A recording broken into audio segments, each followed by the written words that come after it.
আসসালামু আলাইকুম। টেকথিং পাবলিকেশন পক্ষ থেকে তোমাদের সকলকে স্বাগত জানাচ্ছি। যে আমাদের ধারাবাহিকতায় যে পরীক্ষা খুবই কাছাকাছি, যে ধারাবাহিকতায় আমরা প্রথমে একদম বেসিক থেকে ক্লাসগুলো দিতেছি না, যে আমাদের পরীক্ষার জন্য যেগুলো খুবই ইম্পর্টেন্ট, খুবই গুরুত্বপূর্ণ পরীক্ষা আসার মতো আমরা শুধু সেই প্রমাণগুলো বা সেই ম্যাথগুলো আমরা শুধু দিতেছি আপাতত। যে সামনের সেমিস্টারগুলো থেকে আমাদের সবগুলো সাবজেক্টের ইনশাআল্লাহ ধারাবাহিকভাবে প্রথম থেকে শেষ পর্যন্ত একদম প্লেলিস্ট আকারে আসবে ইনশাআল্লাহ। তো সেই ধারাবাহিকতায় আজকে আমরা সামনে যেহেতু বেসিক ইলেকট্রিসিটি পরীক্ষা, তো বেসিক ইলেকট্রিসিটি একটা খুবই গুরুত্বপূর্ণ প্রমাণ করবো, যেটা হচ্ছে ক্যাপাসিটরের সঞ্চিত শক্তি রাশিমালা, যে ডব্লিউ সমান হাফ সি ভি স্কয়ার। কি বলছে আমাদের প্রথমে ক্যাপাসিটরের সঞ্চিত শক্তি রাশিমালা, যে আমাদের বুঝতে হবে যে ক্যাপাসিটর জিনিসটা কি। ক্যাপাসিটর হচ্ছে যে এটা দুইটা অপরিবাহী, এটা হচ্ছে ক্যাপাসিটরের প্রতীক আর কি। এখন দুইটা অপরিবাহী মানে দুইটা পরিবাহীর মাঝখানে একটা অপরিবাহী রাখতে হবে। দুইটা অপরিবাহীর মাঝখানে দুইটা হচ্ছে পরিবাহী, মাঝখানে যে কোনো একটা অপরিবাহী থাকলে ওটা হচ্ছে একটা ক্যাপাসিটর আর কি। এখন ক্যাপাসিটরের ধর্ম হচ্ছে চার্জটা সঞ্চয় করে রাখা, যে কোনো একটা চার্জ নিজের ভিতরে সঞ্চয় করে রাখা। তো এই যে চার্জটা ক্যাপাসিটরে সঞ্চয় করে রাখে, যে এই যে ক্যাপাসিটরের চার্জ সঞ্চয় করে রাখার ধর্ম, সেটা বলে ক্যাপাসিট্যান্স। এখন এটার সাথে যদি আমরা একটা ভোল্টেজ সোর্স লাগাই, এটা হচ্ছে আমাদের একটা ব্যাটারি। ব্যাটারির এই যে বড় প্রান্তটা সেটা হচ্ছে কি আমাদের পজিটিভ আর ছোটটা নেগেটিভ। ব্যাটারির মানে ভোল্টেজ এখান থেকে যেহেতু আমাদের সোর্স, এটা থেকে আমাদের ক্যাপাসিটর পর্যন্ত কি আছে, লাইন আছে। এটা জানি যে প্যারালালে সংযুক্ত আছে, তোমাদের সিরিজ প্যারালাল এগুলো হচ্ছে পঞ্চম অধ্যায়। এইটা হচ্ছে একটা ক্যাপাসিটর। তো এই ক্যাপাসিটরটা যদি আমরা ভোল্টেজের আলোতে এরকম ভাবে সংযোগ করি, তবে সেই ক্যাপাসিটরের ধর্ম যেহেতু চার্জটাকে সঞ্চয় করে রাখা, এই ক্যাপাসিটরটা কি করব, চার্জটা নিজের ভিতরে সঞ্চয় করব। তো ধরলাম যে ভি পরিমাণ যখন আমাদের ভোল্টেজ আছে, তখন আমাদের কিউ পরিমাণ চার্জ যেহেতু কিউ দ্বারা প্রকাশ করে, বললাম যে কিউ পরিমাণ চার্জ এর ভিতরে আছে, মানে কিউ পরিমাণ চার্জ কি বললো, সঞ্চয় করে রাখলো। এখন আমরা ভোল্টেজটা ভি থেকে আরেকটু বাড়াবো। কি করব, ভোল্টেজটা আরেকটু যদি বাড়াই, তাহলে এটার সাথে যদি আমাদের ধরো 10 টাকা আমাদের কাছে আছে, আর 2 টাকা কেউ আমাকে দিছে, তাহলে কি হবে, 10 এর সাথে 2 যোগ কত আসতেছে, 12। মানে টোটাল আমার কাছে যত ছিল আর যত আমাকে দিছে, ওটা কি করি আমরা, যোগ করে টোটাল ফলটা পাই যাই। সেরকম আমাদের এইখান থেকে আমরা কিউ চার্জটা অলরেডি ক্যাপাসিটরে আছে, যদি আমরা ভোল্টেজ বৃদ্ধি করি, আমাদের ক্যাপাসিটরের চার্জটাও কি বাড়বে। ক্যাপাসিটরের চার্জ যদি বাড়ে, তাহলে ক্যাপাসিটর ক্ষুদ্র পরিমাণ যদি আমরা ভোল্টেজ বাড়াই, ক্ষুদ্র মানে হচ্ছে ডিফারেন্সিয়াল বি, এই ডি বাড়া হচ্ছে ডিফারেন্সিয়েশন।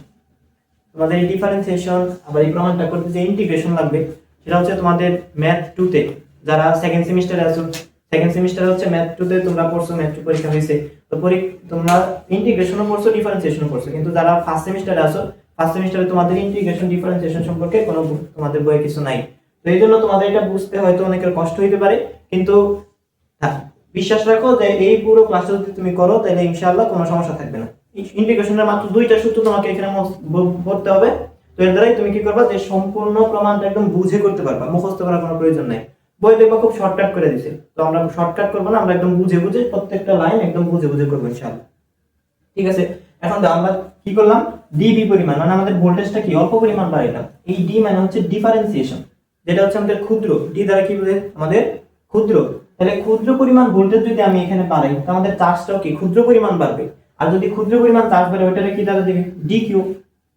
ক্ষুদ্র পরিমাণ চার্জ মানে কি ডিকিউ। তাহলে আমাদের টোটাল চার্জটা কত আসতেছে, আগে ছিল কিউ, তার সাথে কি হবে, ডিকিউ যোগ, মানে আমাদের চার্জটা কত হলো, কিউ প্লাস ডিকিউ। তাহলে এইখানে আমাদের লিখতে হবে কি, যে মনে করি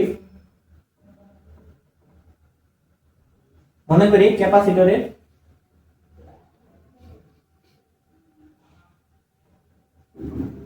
চার্জ কিউ এবং এর আড়াইতে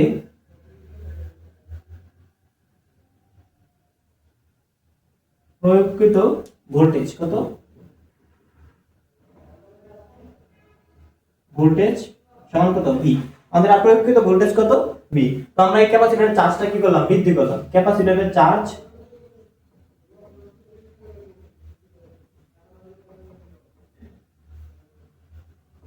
কিউ থেকে, আমাদের কিউ পরিমাণ চার্জ থেকে ছিল, কিউ থেকে কি করব, আমরা বৃদ্ধি করব, কিউ থেকে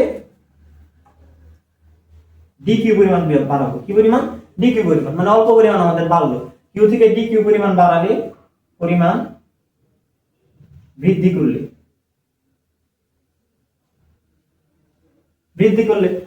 আমাদের টোটাল চার্জটা আসছে কি, কিউ প্লাস ডি কিউ।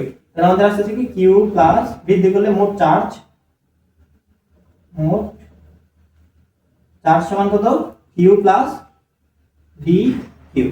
ঠিক আছে, এইটুকু বুঝতে পারলে এখন দেখো আমাদের আমরা কাজ সমান কি জানি, আমরা ডব্লিউ সমান কি জানতাম, ডব্লিউ সমান এফ এস, ফিজিক্সের একটা সূত্র। এই এটা মানে কি আমাদের কাজ সমান আমাদের এই এফ মানে কি বল, কি ছিল বল, ইনটু এস মানে কি ছিল সরণ। কাজ সমান কি ছিল আমাদের বল ইনটু সরণ। তো আমাদের এইখানে আমাদের কি ছিল এই কিউ পরিমাণ ছিল আমাদের চার্জ, যখন আমরা ভোল্টেজটা বৃদ্ধি করছি তখন আমাদের আসছে কি কিউ প্লাস ডি কিউ। তাহলে আমাদের সরণ ঘটছে কতটুকু, এখন ধরো তুমি এই অবস্থানে অলরেডি ছিলা, তুমি যাত্রা শুরু করছো এই অবস্থান থেকে এই অবস্থানে আসছো, তাহলে তোমার এই অবস্থানটা অলরেডি ছিল, এইটুকু তোমাদের কি সরণ, যতটুকু তুমি কি পরিবর্তন করছো। তাহলে এইখানে আমাদের কিউ পরিমাণ চার্জ ছিল, পরিবর্তন করছি কি আমরা ডি কিউ পরিমাণ আবার এসে যুক্ত হয়েছে, তাহলে সরণ কত আমার এই ডি কিউ, সরণ কি আমাদের ডি কিউ। আর এই ভি দ্বারা আমাদের কি বোঝায় ভোল্টেজ, ভোল্টেজ জিনিসটা কি আমাদের বৈদ্যুতিক যে চাপ, আমাদের এই যে চার্জটা বাড়াইতে এইখানে আমরা কি করলাম বৈদ্যুতিক চাপ প্রয়োগ করলাম, ওটারে কি বলতেছে ভোল্টেজ। তো এটা আমাদের কি বল, তাহলে বলটা আমাদের কি ভি, সরণটা কত আমাদের এই যে ডি কিউ, সরণটা কত ডি কিউ। আর কাজটা কি আমাদের, কাজটা হচ্ছে ডব্লিউ দ্বারা প্রকাশ করতেছে। তো আমাদের এইখানে যদি ক্ষুদ্র পরিমাণ চার্জই বৃদ্ধি হয় তাহলে খুব বেশি পরিমাণ তো কাজ হবে না, ক্ষুদ্র পরিমাণ চার্জ যদি বৃদ্ধি হয় তো ক্ষুদ্র পরিমাণ কাজ হবে। তো ক্ষুদ্র পরিমাণ চার্জে কি দ্বারা প্রকাশ করতেছে ডি কিউ, তাহলে ক্ষুদ্র পরিমাণ কাজ কি দ্বারা প্রকাশ করবে ডি ডব্লিউ।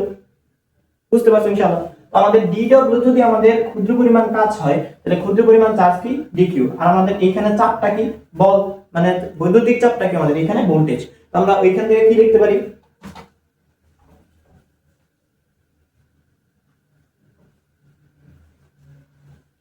এখান থেকে আমরা কি লিখতে পারি কাজ সমান কি বল ইনটু সরণ। তো আমাদের কাজটা কি এখানে ডি ডব্লিউ, অতএব কৃত কাজ ডব্লিউ সমান কি ডি ডব্লিউ সমান কি আমাদের বল কত, বল হচ্ছে বি, বি ইনটু কত সরণ, সরণ আমাদের কত এখানে কিউ পরিমাণ চার্জ ছিল বাড়াইছে কত ডি কিউ, তাহলে সরণ কত ডি কিউ। ঠিক আছে, এখন আমরা একটা সূত্র জানি ক্যাপাসিটরের ক্ষেত্রে কিউ সমান কি সিবি, এটা আমাদের একটা সূত্র, এটা কি আমাদের সূত্র, কিউ সমান কি জানি সিবি, এটা হচ্ছে কিউ সমান চার্জ, সি টা হচ্ছে ক্যাপাসিটরের যে মানটা, ধরো 10 মাইক্রোফ্যারাড থাকতে পারে 20 মাইক্রোফ্যারাড থাকতে পারে, ক্যাপাসিটরের যত মান আর কি। এখন এই ক্যাপাসিটরের মানটা হচ্ছে সি আর ভি তে ভোল্টেজ, তাহলে এই কিউ মানে কি আমাদের চার্জ।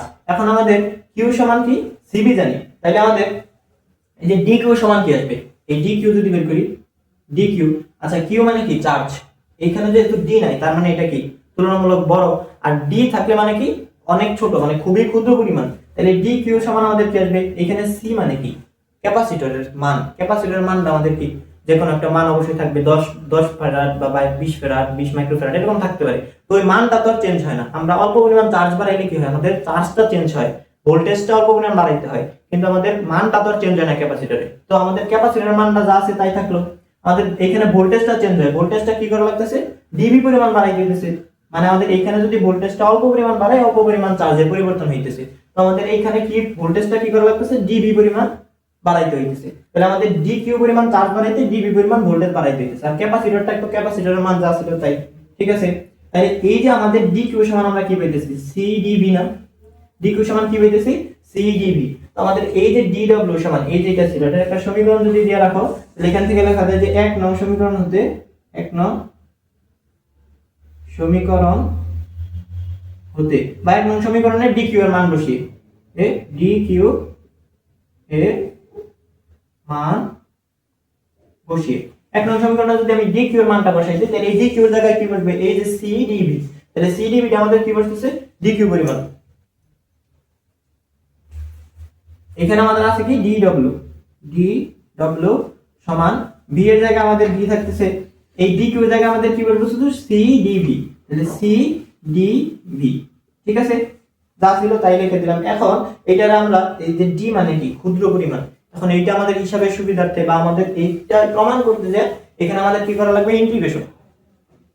ইন্টিগ্রেশন করতে যে আমাদের দুইটা সূত্র এখানে মনে রাখতে হবে, ইন্টিগ্রেশন চিহ্ন হচ্ছে এইটা, ইন্টিগ্রেশন চিহ্ন কি এরকম। তো ইন্টিগ্রেশনের তোমাদের এই ফার্স্ট সেমিস্টারে যারা আছো তোমাদের এই সম্পর্কিত কোনো ম্যাথ নাই, একদম নতুন দেখতেছ আর কি, সুতরাং তোমার এইটা মনে রাখতে হবে যে এটার নাম কি ইন্টিগ্রেশন। ইন্টিগ্রেশনের এই যে নিচে যে জিনিসটা থাকে, এখানে যে জিনিসটা থাকে, ধরো এখানে আছে ডব্লিউ, তার মানে এই নিচে যেটা থাকে এটা হচ্ছে লোয়ার লিমিট, নিচে যেটা থাকে ওইটা লোয়ার লিমিট। তাহলে উপরে যেটা থাকে ওটা কি আপার লিমিট।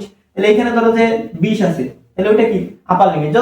যা কিছু থাকতে পারে কি, যেটা উপরে থাকবে ওটা আপার লিমিট, যেটা নিচে থাকবে ওটা কি লোয়ার লিমিট। আচ্ছা, আমরা দুইটা সূত্র করতে হবে, সেটা হচ্ছে 1 dx ইকুয়ালস হচ্ছে x, ইন্টিগ্রেশন 1 dx সমান কি x। আরেকটা সূত্র আমাদের করতে হবে, integration x to the power n dx সমান হচ্ছে x to the power n plus 1 আর নিচে হচ্ছে n প্লাস 1। ঠিক আছে, এখন এই dx মানে হচ্ছে x এর সাপেক্ষে আমি এই x to the power n কে কি করতেছি ইন্টিগ্রেশন করতেছি, আর এই dx এর মানে কি 1 রে আমি এই x এর সাপেক্ষে ইন্টিগ্রেশন করতেছি। ঠিক আছে, আমাদের সূত্র আসছে কি ইন্টিগ্রেশন 1 dx এর সূত্র কি x integration x to the power n এর সূত্র যে x টু দি পাওয়ার কত n প্লাস 1 নিচে কত n প্লাস 1। ঠিক আছে, এখন এটা আমরা একটু মুছে দিই। দেখো এটা কি আমাদের সূত্র।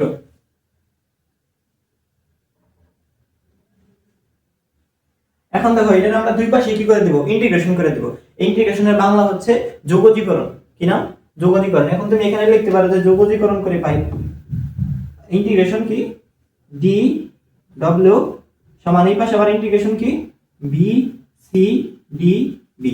এখানে তুমি সিটা আগেও লিখতে পারো, তোমাদের বইয়ে দেখবা সিটা আগে লিখছে, এটা সমস্যা না, দুইটা কি আছে গুণাকারে আছে। কিন্তু এই যে দুইটা জিনিস এখানে ডি ভি দ্বারা কি হয়ে যাচ্ছে ক্ষুদ্র পরিমাণ ভোল্টেজ, এই কখনো কিন্তু এই ভি আর এই বি স্কয়ার করা যাবে না, কারণ এই ডি ভি টোটালটা একটা জিনিস, এই ভি আরেকটা জিনিস। এই ডি ভি দ্বারা কি বোঝাইতেছে আমাদের ক্ষুদ্র পরিমাণ ভোল্টেজ বোঝাইতেছে। এটা কিন্তু টোটাল একটা ভোল্টেজ না যে তুমি ভোল্টেজ স্কয়ার করে দিবা, সুতরাং এটা কি আমাদের আলাদা জিনিস। ডিভি মানে ক্ষুদ্র পরিমাণ ভোল্টেজ। এখন আমাদের ইন্টিগ্রেশন করলাম, এখন ইন্টিগ্রেশন করতে যে আমাদের আপার লিমিট আর লোয়ার লিমিট বলছিলাম, নিচে যেটা থাকবে ওটা কি লোয়ার লিমিট আর যেটা উপরে থাকবে ওটা আপার লিমিট। তো আমাদের এইখানে ডব্লিউ মানে কি কাজ।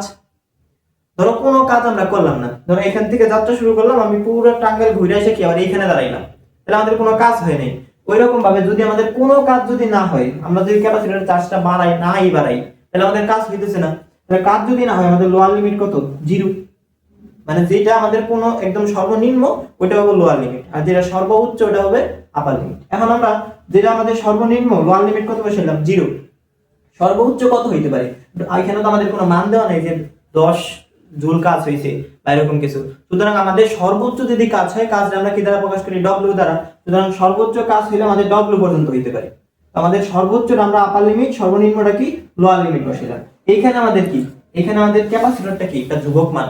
কেন ক্যাপাসিটর ধ্রুবক কেন হলো? ক্যাপাসিটর ধ্রুবক হচ্ছে যে 10 মাইক্রোফ্যারাড 20 মাইক্রোফ্যারাড বললাম যে মানগুলো কি ক্যাপাসিটর নির্দিষ্ট করা থাকে, তো ওই মান যেটা নির্দিষ্ট করা আছে ওইটা কি আমাদের ধ্রুবক। পরিবর্তন করতেছি কি আমরা যে শুধু ভোল্টেজটা বৃদ্ধির কারণে আমাদের ক্যাপাসিটরের চার্জটা পরিবর্তন হইতেছে। তো আমাদের ভোল্টেজ যদি পরিবর্তন করি, কোনো ভোল্টেজ যদি পরিবর্তন নাই করি, কোনো ভোল্টেজ যদি নাই দিই, তাহলে আমাদের লোয়ার লিমিট কত 0, সেমি পাশের মতো। আর যদি আমরা ভোল্টেজ চেঞ্জ করি, সর্বোচ্চ ভোল্টেজ আমরা দিছি কত পরিমাণ দিতে পারবো, এখানে সর্বোচ্চ কাজ করছি ডব্লিউ পরিমাণ, তো এখানে সর্বোচ্চ ভোল্টেজ কত আমাদের বি পরিমাণ, সর্বোচ্চ ভোল্টেজ আমরা কত দিতে পারবো বি পরিমাণ। এখন এইটুকু যদি বুঝতে পারো, বাকি একদম ছোট ক্যালকুলেশন বুঝে দেওয়া যে এইটুকু খালি সূত্রের মধ্যে ফেলাই দেবো।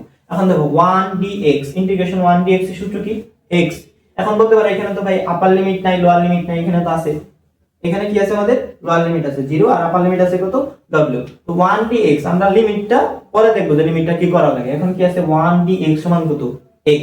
এখন দেখো এখানে 1 dx তো নাই, কিন্তু এখানে মনে মনে যদি একটা 1 নাও, 1 dw তো আছে, 1 dx নাই কিন্তু 1 dw তো আছে। এইখানে x এর জায়গায় শুধু কত w। 1 dx এ যদি ইন্টিগ্রেশন করলে x আসে, তাহলে 1 dw এর ইন্টিগ্রেশন করলে কি আসবে x এর জায়গায় শুধু w, তাহলে x এর জায়গায় কত আসবে w। এই যে আমরা কি করলাম x এর জায়গায় w। এখন কথা হচ্ছে যখন আমরা ইন্টিগ্রেশনের সূত্র ফেলাই দিলাম, এই সূত্রটাতে ফেলাই দিছি, এখন যখন সূত্রটাতে প্রয়োগ করলাম, প্রয়োগ করার পর আমাদের একটা থার্ড ব্র্যাকেট দিতে হবে। কি করলাম থার্ড ব্র্যাকেট, এই পাশে কি করব একটা থার্ড ব্র্যাকেট, এখানে বাদ দিতে পারো। তো এখানে থার্ড ব্র্যাকেট দেওয়ার পরে যেহেতু আমরা সূত্র ফেলাই দিচ্ছি, এবং থার্ড ব্র্যাকেট দেওয়ার পরে এই যে আপার লিমিটটা আমাদের দিতে হয় এই পাশে, আর লোয়ার লিমিটটা দিতে হয় কি এই পাশে নিচে। এটা হচ্ছে ইন্টিগ্রেশনের নিয়ম, ম্যাথ 2 তে ইনশাআল্লাহ পাবা, পুরো বিস্তারিত ম্যাথ আছে।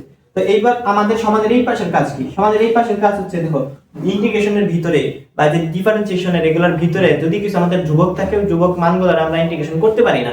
এজন্য আমাদের কি করা লাগে, ইন্টিগ্রেশন ভিতরে যদি আমাদের ধ্রুবক মান থাকে ওটা বাইরে বের করে নিতে হয়। তাহলে ইন্টিগ্রেশনের ভিতরে আমাদের ধ্রুবক কিছু আছে কিনা দেখি। এই যে ক্যাপাসিটরের মানটা, এটা কি আমাদের ফিক্সড, সুতরাং এই মানটা আমাদের কি ধ্রুবক। সিড আমাদের কি চলে আসবে তাহলে সামনে, ক্যাপাসিটরের মান যেহেতু আমাদের কি ধ্রুবক আকারে, সুতরাং সামনে চলে আসলো। ভিতরে থাকলো কি তাইলে, এখানে থাকলো ইন্টিগ্রেশন ভি, নিচে কি থাকলো লোয়ার লিমিট 0, এখানে থাকলো কি ভি থাকলো ডি ভি, এটা থাকলো ভি ডি ভি। ঠিক আছে। আচ্ছা এইখানে আমাদের কি বলছিলাম, এক্স এর সাপেক্ষে ইন্টিগ্রেশন, ডি ডি এর সাথে যা আছে এটা কি এক্স এর সাপেক্ষে ইন্টিগ্রেশন, যেহেতু ডি এর সাথে এক্স আছে, তো আমাদের এখানে কি আছে, ডি এর সাথে ভি আছে, তার মানে ভি এর সাপেক্ষে এটারে ইন্টিগ্রেশন। ঠিক আছে, তাহলে ভি এর সাপেক্ষে যদি ইন্টিগ্রেশন হয়, এখানে আমাদের সূত্র, এই জায়গায় আমাদের এই সূত্রটা বলবে কিভাবে, x to the power n। এখন কথা হচ্ছে এই জায়গায় আমাদের কি x to the power n, x এর জায়গায় সবগুলো x এর জায়গায়, x এর জায়গায় কি আছে v, আবার এই x এর জায়গায় কত আছে b, x এর জায়গায় v, কিন্তু এই n এর জায়গায় আছে কি, আমাদের যদি v এর উপরে পাওয়ারটা 1 দিই তাহলে হইতেছে না, এই v এর উপরে কি করলাম পাওয়ারটা 1 দিলাম, তাই n এর জায়গায় কত আসছে আমাদের 1। এখন আমরা এই সূত্রতে প্রয়োগ করে দেব, সূত্র যদি প্রয়োগ করি তাহলে আমাদের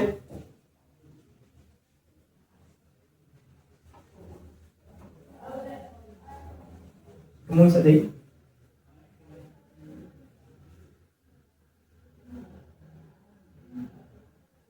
দেখো এটুকু আমাদের ছিল তাই না,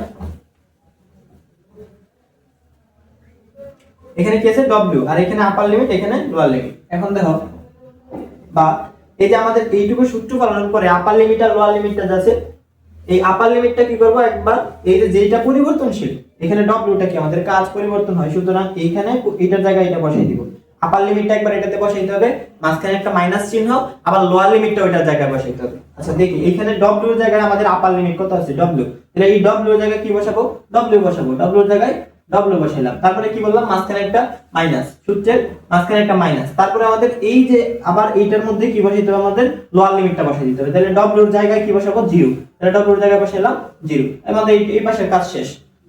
কি করলাম একবার আপার লিমিটটা এটার জায়গায় বসাইলাম, মাঝখানে একটা মাইনাস চিহ্ন, আবার এই জায়গায় কি করলাম লোয়ার লিমিটটা বসাই দিলাম, আর এই পাশে সমান আছে সমান, এই পাশে সিটা কি আমাদের ধ্রুবক, এটা নিয়ে আমাদের কোনো কাজ নাই। এইখানে কথা হচ্ছে b এর পাওয়ার কত 1, তার মানে এই n এর জায়গায় বললাম কি 1 আছে।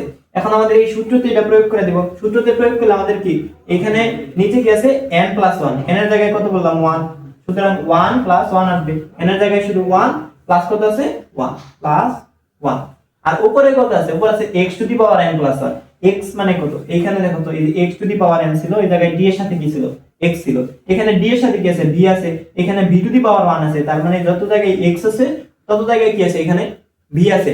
সুতরাং আমাদের সূত্রের মধ্যে যখন আমাদের x আছে তখন কি দিতে হবে v দিতে হবে, x এর জায়গায় শুধু আমাদের কি v দিলাম। এখন পাওয়ার কত n + 1, n এর জায়গায় আমাদের কত বললাম, এই যে পাওয়ার x এর পাওয়ার, এখানে v এর পাওয়ার কত 1, সুতরাং আমাদের এই n এর জায়গায় কত 1, তাহলে n এর জায়গায় দিলাম 1, শুধু প্লাস আছে একটা, তাহলে প্লাস, তারপরে কি আছে একটা সূত্রের 1 আছে। ঠিক আছে, এখন কথা হচ্ছে এই যে আমরা যে সূত্র প্রয়োগ করে দিলাম, সূত্র প্রয়োগ করার পরে আপার লিমিট লোয়ার লিমিট আছে, এটা কি করব আগের মতো এই যে এখানে থার্ড ব্র্যাকেট দিয়ে আপার লিমিট লোয়ার লিমিট এই পাশে লিখছিলাম, সেম কাজটা আমরা এই জায়গায় করব। তাহলে এখানে একটা থার্ড ব্র্যাকেট কি করব, এই জায়গায় থার্ড ব্র্যাকেট, আপার লিমিট কি ছিল আমাদের v, তাহলে আপার লিমিটটা এই পাশে, লোয়ার লিমিটটা কি এই পাশে নিচে 0। ঠিক আছে, এখন দেখো আমাদের এই পাশে w থেকে যদি আমরা 0 বিয়োগ দেই কত আসতেছে w, কোনো কিছু থেকে 0 বিয়োগ দিলে ওইটাই থাকে, তাহলে আমাদের w থেকে 0 বিয়োগ দিলে কি থাকতেছে w ই থাকতেছে, সমান এই পাশে কি আছে c। এখন দেখো এই যে আমাদের v এর উপরে পাওয়ার কত আছে 1 + 1 এ কত আসে 2 আসে, তাহলে 1 + 1 এ 2 আসলে v এর উপরে পাওয়ার কত 2, নিচে আছে কত 2। এখন দেখো এই জায়গায় যে আমাদের কি আছে থার্ড ব্র্যাকেট দিয়ে এখানে কি আছে আপার লিমিট v, এখানে লোয়ার লিমিট কত আছে 0। আমরা এই যে এই পাশে কি করছিলাম, একবার এটার জায়গায় আপার লিমিট বসাইছিলাম, মাঝখানে কি করছি একটা মাইনাস, তারপর আবার কি করছি লোয়ার লিমিটটা বসাইছি, সেম কাজটা আমরা এই পাশেও করব। কি করব, এই v এর জায়গায় আমরা কিন্তু 2 এর জায়গায় বসাইতে পারবো না, কেন 2 আমাদের ধ্রুবক, যেটা পরিবর্তন করা যাবে শুধু ওইটাতে, সুতরাং আমাদের v এর জায়গায় আমরা একবার আপার লিমিটটা বসাবো, মাঝখানে একটা মাইনাস, তারপর আবার কি করব এই v এর জায়গায় লোয়ার লিমিটটা বসাই দেব। তাহলে এখানে আসতেছে কি আমাদের w সমান, এখানে আসতেছে c, তাহলে আমরা এটার জায়গায় কি করব একবার v এর জায়গায় আপার লিমিট বসাবো, তাহলে এখানে আসতেছে কি আমার v এর জায়গায় যদি আপার লিমিট বসাই তাহলে এখানেও আছে v, এখানেও আছে v, v এর জায়গায় v বসাবো, তাহলে এখানে কি থাকবে v এর উপরে স্কয়ার, নিচে আছে কত 2। এখন আমাদের সূত্রে কি ওই যে বললাম আপার লিমিট বসানোর পর একটা মাইনাস, তাহলে এখানে একটা মাইনাস দিলাম, তারপর লোয়ার লিমিটটা কি করব আবার এখানে বসাই দিব, তাহলে v এর জায়গায় আমরা কি করব লোয়ার লিমিট বসাবো, লোয়ার লিমিট কত আছে 0, তার উপরে কি আছে স্কয়ার, নিচে কত আছে 2। এখন টোটালটা আমাদের কাজ শেষ, তখন আমরা লিমিট বসাই দিব, তখন তার এই পাশে লিমিট দেওয়ার কোনো প্রয়োজন নেই। তো আমাদের এইটুকু একবার কি করলাম v এর জায়গায় আপার লিমিট, মাঝখানে মাইনাস, এই v এর জায়গায় কি আবার লোয়ার লিমিট বসাই দিলাম। ঠিক আছে, এখন দেখো আমাদের প্রায় শেষ, এখানে আছে কত ডব্লিউ সমান এই জায়গায় আছে সি, এই জায়গায় আমাদের আছে কত দেখো তো, জিরোর উপরে স্কয়ার দিলে আসে কত, অবশ্যই জিরো। জিরোরে যদি আমি অনেক যত বড় সংখ্যা হইতে পারে, জিরোরে যদি আমি কোনো সংখ্যা দ্বারা ভাগ করি আসে কত, জিরো। তাহলে আমাদের জিরোর উপরে স্কয়ার দ্বারা আসতেছে জিরো, জিরোরে যদি আমি যে কোনো সংখ্যা দ্বারা ভাগ করি, এখানে 2 দ্বারা যদি ভাগ করি আসতেছে কত, এটা পুরোটা তাহলে আমাদের জিরো হয়ে যাইতেছে। তাহলে আমাদের ভি স্কয়ার বাই 2 রে যদি এখান থেকে যদি আমরা জিরো বিয়োগ দেই, এটাই থাকবে আমাদের, এইটা থেকে যদি আমি জিরো বিয়োগ দিই এটাই থাকতেছে। তাহলে এখানে শুধু থাকতেছে কত, ভি স্কয়ার ভাগ কত 2 থাকতেছে। ঠিক আছে, এখানে ব্র্যাকেট না দিলেও আর হইতেছে, কারণ আমাদের এটার সাথে এটা শুধু গুণ আকারে আছে। এইটুকু আমাদের কি জিরো, এখান থেকে এটা বিয়োগ দিলে শুধু ভি স্কয়ার বাই 2 ই থাকতেছে। এখন কথা হচ্ছে এখানে আছে ডব্লিউ সমান, এইখানে আছে কি আমাদের 2টা 1/2 আকারে যদি লিখি, সি ইনটু এখানে কি করব 1/2 টা লিখলাম, এখানে আছে কত ভি স্কয়ার। ঠিক আছে, এখানে কি করলাম 1/2 টা যদি আগে লিখি, ভি স্কয়ারটা এই পাশে লেখা যায়, কারণ ভি স্কয়ারটা এটার উপরের সাথে 1 এর সাথে গুণ আকারে আছে, সেম জিনিসটাই আমরা শুধু একটু আলাদা করে লিখলাম। যদি একটু আলাদা করে লিখি তাহলে আমাদের আসতেছে কি, প্রমাণটা করার জন্য আমরা একটু আলাদা করে লিখলাম। এখন এই যে আমাদের প্রমাণে বলছিল কি ডব্লিউ সমান half C V square, W সমান কি বলছে হাফ সি ভি স্কয়ার। তাহলে এইখানে ডব্লিউ সমান এই হাফটার একটু আগে লিখি আমরা 1/2 সি, আর এখানে আছে কত ভি স্কয়ার। এই হচ্ছে আমাদের প্রমাণ, পি আর ও ভি ডি প্রুভড। এখন দেখো এই যে আমরা প্রমাণটা অনেক বড় হয়েছে, দেখবা যে বইয়ের মধ্যে 3 লাইন বা 4 লাইনের মধ্যে প্রমাণটা শেষ। আমাদের এত বড় হয়েছে কেন, যে ভাঙ্গা ভাঙ্গা প্রত্যেকটা লাইন বুঝাইতে যে একটু বড় হয়েছে। তোমরা যদি এটা বারবার করো দেখবা যে নিজেরাই কয়েকটা লাইন স্কিপ করতে পারছো। যেরকম এই লাইনটার পরে তুমি একবারে ডাইরেক্ট এই লাইনটা লিখতে পারো, কারণ জিরো হয়ে যাইতেছে। তারপরে এইটার পরে তুমি এই লাইনটা না লিখে তুমি এটা লিখতে পারবা। তো নিজে নিজে যখন করবা তখন কি হয়ে যাবে, অটোমেটিক তুমি এটা ছোট বানাইতে পারবা, তোমার মতো করে তুমি এটা স্কিপ করতে পারো দুই একটা লাইন। তো এটা বোঝানোর সাথে একটু বড় হয়েছে, ভিডিওটা হয়তো একটু বড় হয়েছে। তো সকলের কাছে পরীক্ষার জন্য সকলের শুভকামনা রইলো, আমাদের জন্য দোয়া চাই ইনশাআল্লাহ। আবার নেক্সট কোনো ভিডিওতে দেখা হবে ইনশাআল্লাহ। আসসালামু আলাইকুম।